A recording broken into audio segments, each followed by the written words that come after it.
You're going to select a focus for your running record student as they're reading. Okay? As they're reading, you're going to be thinking about the students using meaning all the time. That's awesome. Or they just read this story at 100%. So my teaching point is going to be a compliment. I really like how you read this piece, this page right here, and you made it sound like this little boy was talking. Or they had a self-correction. Oh my gosh, how did you know? What did you notice about that word when you said boy for dog and you went back and fixed it? What did you notice? What made you go back and fix that? Well, it didn't make sense. Awesome, that's right. You always listen to see if what you're reading makes sense.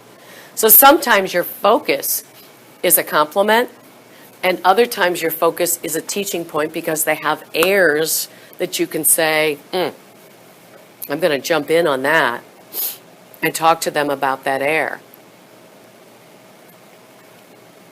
That air teaching point is always based on those cue sources, meaning, structure, or visual.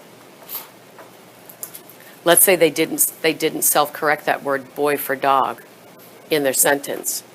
You could turn back to that page and say, did you have any trouble on this page?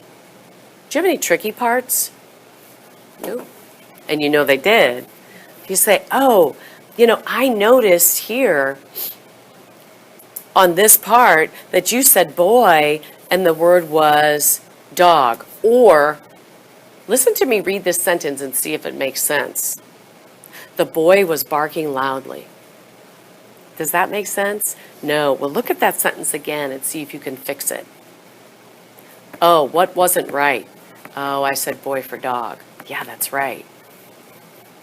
Next time, listen to yourself as you read so that you know what you're reading makes sense and what you're saying makes sense.